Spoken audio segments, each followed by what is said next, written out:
자, 끝낼 수 있을까, 오늘 이거? 어쩌면 끝날 수 있을지도 몰라. 자, 그래서 순환적, 지금. 안반응 자체라는 게 그런 식으로 해서 여러 번 돌려서, 빼내가지고서 결국은 요 3탄당이 6탄당이 돼서 이렇게 만든다는 얘기이고, 그 뿐이에요, 이렇게. 그러면 이제 우리가 더 고민할 것은 이 광합성 과정에서 약간의 이제 여러 가지 베리에이션을 살펴보는 거지. 그 중에 가장 심각한 현상이 요 광호흡이라고 하는 것인데, 기후가 우리나라 같이 이제 온대, 우리도 점점 아열대가 돼 가고 있긴 하지만, 그런 지역에서는 아무런 상관이 없는 것이긴 하지만, 저 아주 더운 지역, 적도 그 부근에 있는 지역이라든가, 또 온대에 속하다 하더라도 매우 고온 건조한 그런 조건인 그런 지역에서는 이제 식물이 어떤 두 가지 난제에 직면하냐면, 광합성을 하기 위해서는 창문을 열어야 되는데 탄소를 받아들이려면 창문을 열어야 되잖아. 근데 더워 죽겠는데 더더군다나 고온까지 매우 온도가 높은데 수분까지 지금 막 건조한 지역이라면은, 그럼 창문을 광합성 하겠다고 열어놓으면은 이 이산화탄소는 들어오는지 모르겠으나 수분이 전부 다 뺏겨가지고서 이건 정말 피규어 포이즌이라는 얘기지. 둘 중에 어떤 걸로 죽을래 너 해서, 그러니까 굶어 죽을래 아니면 목말라서 죽을래 라는 둘 중에 하나잖아요. 웬만한 사람들은 차라리 굶어 죽겠다고 하잖아. 왜냐하면 목말라서 죽는 게 훨씬 더 견디기 힘든 모양이지. 그래서 식물도 마찬가지인 모양이에요. 그래서 그럴 경우에는 지금 문 열어놓으면 안 돼. 기공 닫아야 돼. 문 닫아야 되는 거지. 광합성, 네가 지금 제정신이냐? 지금 이 더위에, 이 날씨에 광합성 하겠다고 문을 열어? 이건 자살행위지. 그래서 문을 닫아버리면 무슨 일이 벌어지냐 하면, 자, 여기서 아주 큰 문제가 발생을 하는 게, 자, 아까 그 첫 번째 이산화탄소를 영접을 하러 나간 물질이 뭐라고 얘기했지? 이름이? RUBP였잖아. RUBP. 근데 그 RUBP가 그러니까 원래 어떻게 되니까 RUBP가 이산화탄소하고 이렇게 만나잖아. 이제. 그래서 이제 6탄당이 됐다가 3탄당으로 되는 요게 이제 광합성의 첫 단계인데, 요거 이제 이것을 이렇게 촉매하는 효소 이름이 뭘까? 왜 알아야 돼, 우리가? 이름이 이뻐서. 그 효소 이름이 루비스코라고 여러분 합니다. 이름이 좀 희한하네. 이게 그러니까 RUBP에다가 이산화탄소를 붙이는 이름이라 하면 공식적인 룰을 따르자면 라이블러스 5 비스파스페이트 카르복실레이제라고 이름을 해야 돼. 근데 그러면 이게 안 맞잖아. 그치? 카르복실레이제 하면 이쪽에 뭔가 SE 무슨 CA 뭐 그렇게 돼야 되는데 코로 끝나? 이건 장난을 친 거야. 이 루비스코라는 효소를 처음 발견한 생리학자가 장난기를 발동해가지고서 루비스코와 라임이 되는 게 뭐냐면은 이 회사를 내가 좋아하지 않을 수밖에 없는, 좋아한다는 얘기인데? 좋아하지 않을 수밖에 없는데, 왜냐하면 리츠 크래커를 만드는 회사거든? 내가 환장하는 그 리츠 크래커를 만드는, 리츠랑 오레오를 만드는 회사예요. 과자 회사. 나비스코라는 회사, 이거. 그러니까 여기에 꽂혀갖고 이분이, 이름을 비슷하게 나비스코? 얘는 R로 시작하니까, N을 쓸 수는 없고, 루비스코라고 하자. 그래서 이거 괜히 제가 지어낸 뇌피셜이 아니라 진짜로 자기의 고백입니다. 그 생리학제. 나비스코 이름 따서 루비스코라고 지었다. 라고 해서 이름이 이거 하나 때문에 내가 지금 이 귀중한 시간에 이 루비스코 이름을 언급을 하겠습니까마는, 왜냐하면 이 루비스코라는 효소가 전 지구적으로 가장 쪽수가 많은 효소예요. 엄청나게, 영광이네? 네가 이 지구에서 최고야. 네가 제일 많대, 이 세상에서. 영광일까? 응? 영광? 치욕이야. 효소 입장에서는 내가 가장 쪽수가 많다는 게 치욕입니다. 왜? 효소, 1잘로롯의 효소는 어떻게 해야 돼? 적은 양을 가지고도 얼마든지 일을 잘 할 수 있어야 그게. 그러니까 이 루비스코가 많은 이유는 뭐냐면, 물론 식물이 많아서이기도 하지만, 식물이 전부 다 광합성을 해서이기도 하지만, 그게 아니라 이 녀석 활성이 영 마음에, 그러니까 이거 하나 하는데도, 같은 일을 시키는데도 얘가 엄청 많이 투입이 돼야만 일을 이렇게 할 수가 있어요.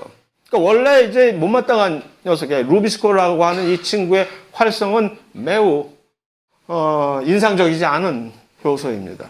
그래서 요거 어떻게 해서든지 요거 좀 개량을 시켰으면, 그래서 항상 요즘 기후변화 뭐 어쩌고 해서 막 돈을 막 때려 넣거든. 전 지구적으로 여러 정부에서 돈 줄 테니까 이거 연구 어떻게 광합성 개선시킬 수 있는 연구 좀 해봐. 그러면 그 중에 꼭 누구는 루비스코 개선하겠다는, 내가 루비스코를 유전공학적으로 엔지니어 해가지고 이거 훨씬 좋은 효소로 만들어 보겠다는 제안을 꼭 합니다. 그게 쉬우면 벌써 했겠지. 그러나 아직도 진행 중인 그런 일인데, 자, 얘 때문에 차단이 나는 게, 이 루비스코가 원래 이렇게 이산화탄소랑 결합을 해서 일을 하게 되어 있는데, 산소가 갑자기, 주변에 산소가 많아지면 이 녀석이 딴 생각을 품고 이렇게 이 짓을 해버려요. 산소하고 이산화탄소 멀리 보내고 산소하고 결합을 해서, 얘 원래 여기 없는 애야. 글라이콜릭 애시드, 너 누구야 도대체?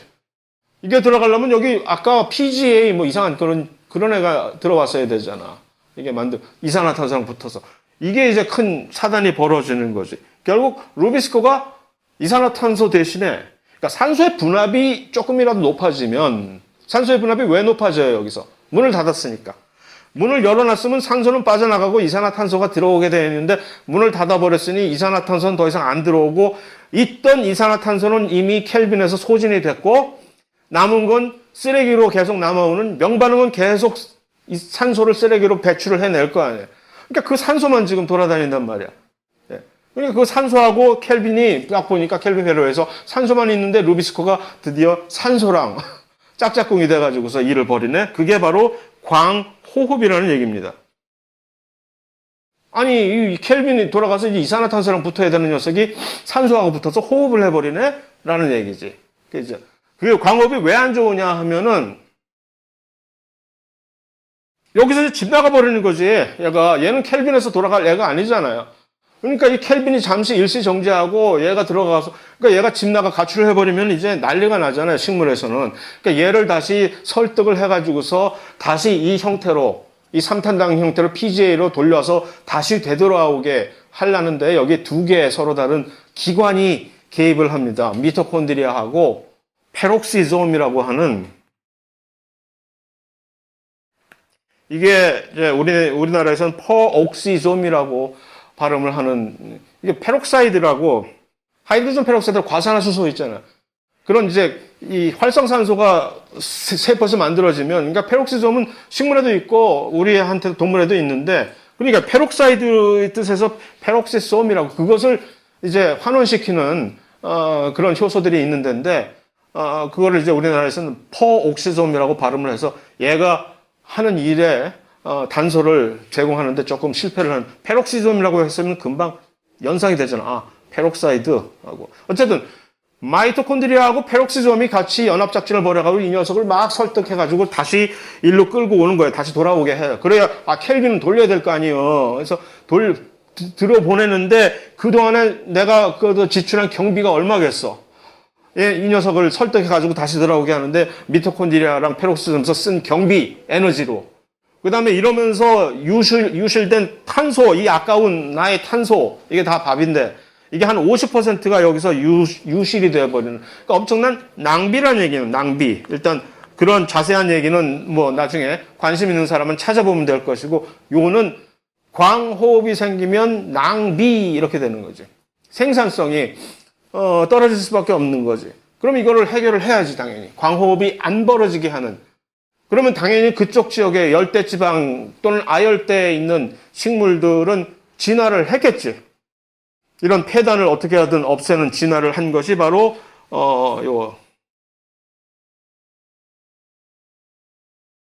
C4 식물이라는 것입니다. C4 식물, 대표적인 C4 식물이 바로 이 옥수수입니다.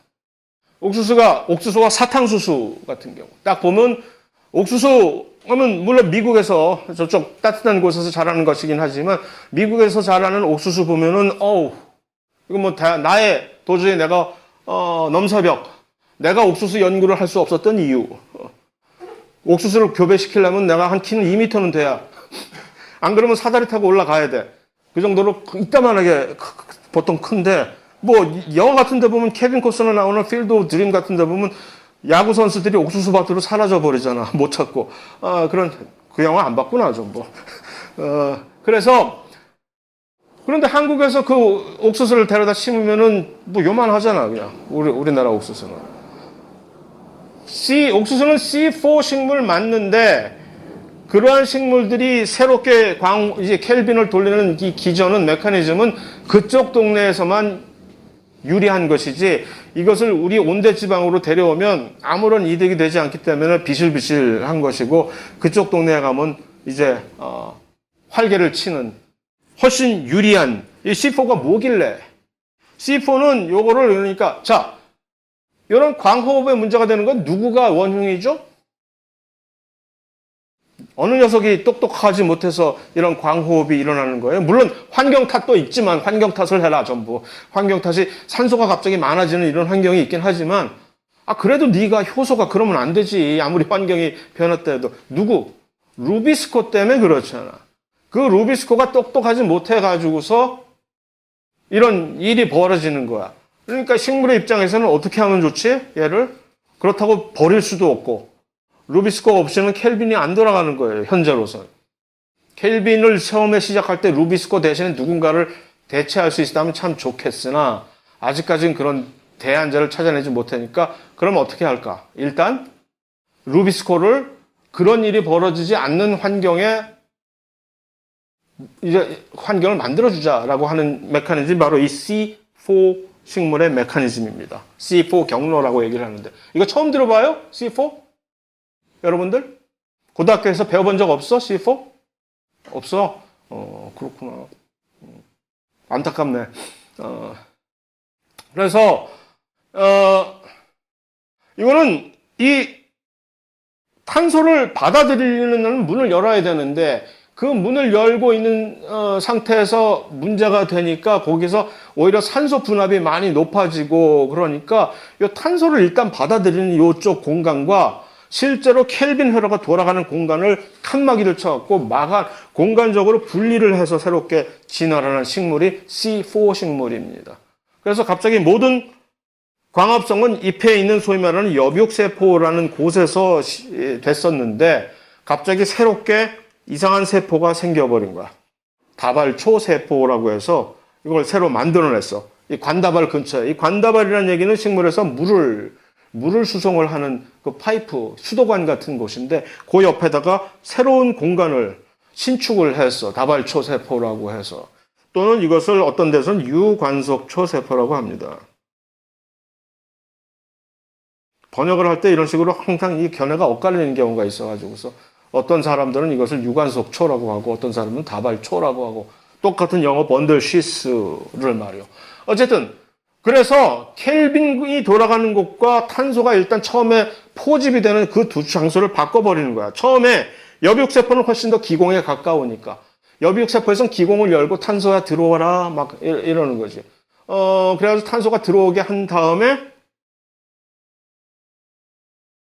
탄소를 일단 켈빈이 없는 것이야 여기는. 그러니까 이 여비육세포는 C4에서는 여비육세포에 노 루비스코. 다시 말해서 여기에선 노 켈빈. 일단 탄소만 받아들여요. 탄소만 받아들여가지고서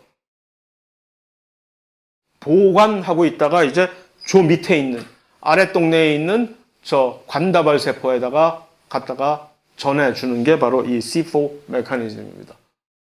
자, 이게 왜 C4냐 하면은 이산화탄소를 여기 PEP가 사실은 해당 과정은 맨 마지막 산물이거든요. PEP. 피루부산이 PEP에서 바뀌면 피루부산이 되는 건데 해당 과정에 요것을 다루는 요 효소가 와가지고서 얘를 이산화탄소를 고정을 하게 되면 얘는 산물이 왜냐하면 피루부산 뭐였어? 삼탄당이었잖아. 피루부산에다가 이산화탄소를 붙이는 거야. 그럼 이 옥살로 모시기 옥살 아세트산이라고 하는 옥살로 아세테이트는 몇 탄당일까요? 4탄당이란 말이에요. 그래서 얘를 C4라고 경로라고. 그래서 보통 일반적인 우리가 배웠던 광합성은 C3 경로라고 얘기를 하고, 새롭게 진화된 이러한 C4 경로는 C4라고 하는 얘기는 첫 이산화탄소가 첫 이제 픽싱 고정이 되는 이거 산물 자체가 정체가 4탄당이기 때문에. 그래서 요거를 만들어 놓고 이제 요거를 건네주면 되는 거지. 뭐 어떤 형태로 건네주는 건 중요한 거 아니고, 이것을 이제 다발초 세포, 여기 가면 이제 다발초 세포는 창문을 열어놓고 있는 이 여비옥 세포에서는 지금 광합성 이 안 반응은 안 돌아, 명반응만 돌아가. 그러면서 이렇게 요걸 받아가지고서 밑에 아래층에 있는 다발초 세포에다 돌리면 거기엔 누가 있을까? 이제 진짜 거기엔 켈빈이 있지. 켈빈과 루비스코가 여기서 기다리고 있는 거지. 옛다 하고 탄소를 던져주면 이쪽에는 자, 그래 놓고 그러면 이 위에 있는 세포건 아래에 있는 세포든 둘 다 명반응은 돌아갈 거 아니에요. 어차피 햇빛은 때리고 명반응은 돌아가는데 탄소만 가지고 이렇게 장난을 치는 건데, 명반응을 그러면 요 위에 여비옥 세포 켈빈이 안 들어가는 요 명반응에서는 이 명반응이 주로 어떤 식으로 됐을까? 켈빈이 안 들어가는 명반응에서는 비순환적 광인산화는 누가 만들어집니까? 비순환적 광인산화에서는 뭐가 발생해? 산소가 발생하잖아. 상관없어. 켈빈이 없으니까, 루비스코가 없으니까 산소가 많아도 상관없음. 창문 마음대로 열어놓고 이러면서 일단 수분이 빠져나가는 쪽은 이쪽 관다발 쪽에 있는 데니까, 여기서는 창문 좀 상대적으로 많이 열어놓고 이산화탄소도 들어오고 산소도 마음대로 만들어지고 뭐 그냥 자유스럽게 그야말로 할 수 있는 데가 바로 이 여비옥 세포가 되는 거지. 왜? 켈빈 없으니까. 그러고 나서 거기서 일단 나의 목적은 탄소만 딱 포집을 한 다음에 그 포집된 탄소를 드디어 실제로 암 반응이 벌어지는 아래층에 관다발 세포, 그러니까 관다발 초세포에다가 전해주는 거지. 거기서는 산소가 발생하면 안 되겠지. 그러려면 어떻게 하면 좋을까? 명반응을 순환적 광인산화로 돌리면 되겠지. 그래서 이게 이렇게 된 이런 식으로 다시 결론적으로 얘기하자면 이 C4 경로는 이 광합성이 켈빈이 탄소가 처음에 포집이 되는, 식물에서 처음으로 탄소가 포집이 되는 그 장소와 실제로 그 탄소를 가지고 이것을 켈빈 회로를 돌리는 그 장소를 공간적으로 분리를 시켜 놓는 것이 이 C4 경로의 이제 원리입니다. 아주 현명한 방식이지. 새롭게 뭔가를 공간을 만드느라고 증축 공사를 해야 되는 번거로움이 있긴 하나, 어쨌든 그것에 성공한다면 아주 좋은. 그러면 훨씬 생산성을 높일 수가 있는 거지. 그래서 물도 효율적으로 이용을 할 수 있고, 물 유실 별로 훨씬 줄일 수 있고, 이제 그다음에 그래서 대표적인 식물이 옥수수 사탕수수인데, 문제는 심지어 이런 C4 경로만 가지고도 부족한 사막에 사는 식물은 어쩌라고. 감당이 안 되는 거예요. 사막에 사는 선인장이라든가 또는 그보다 훨씬 더 열대에서 자라는 파인애플이라든가 하는 그런 식물들은 C4?